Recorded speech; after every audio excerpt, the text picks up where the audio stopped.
आज Doubtnut app download करें।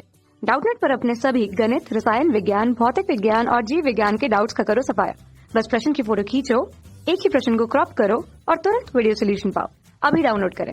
उपग्रह के कक्षीय वेग का सूत्र लिखिए, ऐसा हमको प्रश्न में दिया हुआ है। तो सूत्र पहले हम लिख देते हैं, उसके बाद उसको सिद्ध भी करेंगे किस तरीके से होता है। तो उपग्रह के कक्षीय वेग के दो सूत्र होते हैं। एक तो होता है आर वर्गमूल जी बटे आर धन एच, और एक क्या होता है, एक के लिए हम यहाँ पर एक कंडीशन लगा देते हैं। ठीक है, एक शर्त लगा देते हैं। शर्त क्या होता है कि यहाँ ऊंचाई जो होती है उपग्रह की, ग्रह से ऊंचाई एच से प्रदर्शित कर रहे हैं, तो उसका मान बहुत बहुत बहुत कम होगा किससे, पृथ्वी की त्रिज्या से। तो उसकी जगह हम यहाँ आर धन एच की जगह आर लिख सकते हैं। ठीक है, तो यहाँ अगर आर लिख दे तो उस हिसाब से हम अंदर क्या लिख सकते हैं, जी गुना आर लिख सकते हैं। क्यों दोस्तों, क्योंकि आर जाएगा अंदर, तो ये आर अगर अंदर चले गया तो आर की घात 2 हो जाएगा, और यहाँ क्या बचेगा, सिर्फ आर बचेगा। तो आर से आर की घात 2 कटेगा और ऊपर आर बच जाएगा। ठीक है, तो फिलहाल इसको बाहर रखते हैं पहले वाले सूत्र में, और दूसरे वाले सूत्र में लिख देते हैं अगर ऊंचाई जो है वह बहुत बहुत बहुत कम है किससे, पृथ्वी की त्रिज्या से, तब ये वाला सूत्र हम लगा सकते हैं। ठीक है, अब इस सूत्र को बना दिया जाए। किस तरीके से बना सकते हैं इस सूत्र को, अगर हमको बनाना हुआ तो दोस्तों, तो हम यहाँ पर क्या जानते हैं, जितना भी बल यहाँ लग रहा है गुरुत्वीय त्वरण की वजह से, ठीक है, अंदर की ओर कितना बल लगता है, गुरुत्वीय बल जो रहता है वो रहता है m गुना जी। ठीक है, और g क्या है, यहाँ पर गुरुत्वीय त्वरण है, और m क्या है, द्रव्यमान है किसी उपग्रह का। अब यहाँ पर उपग्रह जो है वह वृत्तीय गति कर रहा है। ठीक, तो वहां पर हमको अंदर की ओर एक बल की आवश्यकता होगी, केंद्र की ओर। ठीक है, कौन सा बल रहता है, वह अभिकेंद्रीय बल। तो ये गुरुत्वाकर्षण बल अभिकेंद्रीय बल प्रदान करता है। ठीक है, अभिकेंद्रीय बल का मान कितना होता है दोस्तों, mv की घात 2 बटे पे आर, जहां पर आर क्या है, केंद्र से केंद्र के बीच की दूरी, यानी मार्ग की त्रिज्या, जो वृत्तीय मार्ग में ये उपग्रह गति कर रहा है उसकी त्रिज्या। ठीक, तो इस तरीके से यहाँ पर ये दोनों बल बराबर हो जाएंगे, गुरुत्वाकर्षण बल और अभिकेंद्रीय बल, जो अभिकेंद्रीय बल है वो बराबर हो जाएंगे।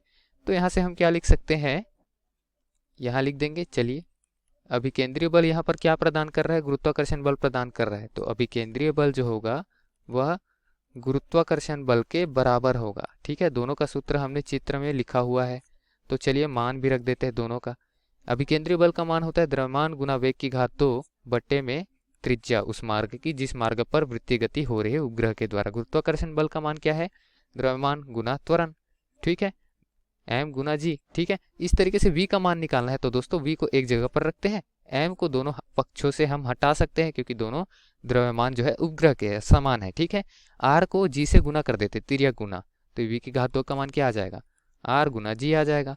ठीक है, अब इस तरीके से v का मान बस निकाले तो वर्गमूल कर देंगे, v की घात 2 का मान आया था तो वर्गमूल करके r गुना g हम रख सकते हैं इस तरीके से। तो ये वाला सूत्र आ गया। ठीक, इससे पहले वाला जो सूत्र आया था दोस्तों, उसमें हमने ऊंचाई भी लिया हुआ था।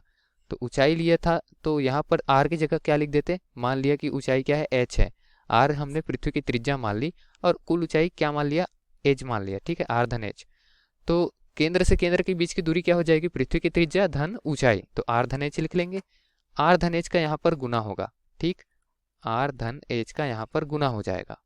अच्छा, यहाँ पर जो g है, स्मॉल g, उसका मान भी परिवर्तित आएगा क्योंकि ऊंचाई के साथ g जो है, अगर ऊंचाई जो है वो नोटिसेबल है, मतलब यहाँ पर ऊंचाई जो है उसका नगण्य नहीं मार रहे हैं, तो g का मान भी परिवर्तित होकर क्या आ जाएगा, g का मान भी यहाँ पर रख देते हैं। क्या होता है, g m, जहाँ पर g सार्वत्रिक गुरुत्वीय नियतांक है, कैपिटल M जो है पृथ्वी का द्रव्यमान है, बटे में पृथ्वी की त्रिज्या लिखते थे अगर ऊंचाई 0 होती थी तो यहाँ पृथ्वी की त्रिज्या धन ऊंचाई लिख देंगे और घात में 2 आ जाएगा, तो घात में 2 और इसको काट देंगे। ठीक है, उसके पश्चात यहाँ पर क्या आ जाएगा, v का मान क्या आ जाएगा, v का मान होगा वर्गमूल में जी m बटे आर धन h। ठीक है, अब यहाँ जी m बटे आर की घात 2 को हम क्या लिख सकते हैं दोस्तों, g लिख सकते हैं, स्मॉल g। ठीक है, स्मॉल g जो है पृथ्वी में, उसको क्या लिख सकते हैं, उसको लिख सकते हैं जी m बटे में आर की घात 2, जहाँ आर पृथ्वी की त्रिज्या है, तो आर की घात 2 लाने के लिए एक आर को हम बाहर कर देते हैं, एक आर बाहर किए तो एक आर नीचे पे आ जाएगा बट्टे में आर की घात 2, जी एम बट्टे में आर की घात 2 आर ई। ठीक है, ये आर ई यहाँ भी रख देते हैं, और यहाँ क्या बचेगा, आर धन एच बचेगा। ठीक, तो इस तरीके से इसकी जगह हम क्या लिख सकते हैं, इसकी जगह हम स्मॉल जी लिख सकते हैं, गुरुत्वीय त्वरण। ठीक, तो v बराबर क्या आ जाएगा, आर ई वर्गमूल में स्मॉल जी, और बटे में क्या आएगा, आर धन एच। ये तो वही सूत्र हो गई जो हमने पहले बताया हुआ था। ठीक, यही सूत्र हो गया ना। तो इस तरीके से सूत्र को बनाया भी जा सकता है। फिलहाल प्रश्न में हमको लिखने कहा गया था, तो हमने सूत्र पहले ही लिख के आपको बता दिया था। ठीक, धन्यवाद। कक्षा 6 से 12वीं से लेकर नीट, IIT, JEE वो एडवांस के लेवल तक 1 करोड़ से ज्यादा छात्रों का भरोसा। आज ही डाउनलोड करें डाउटनेट ऐप या व्हाट्सएप करें अपने सारे डाउट्स 8400 400 400 पर।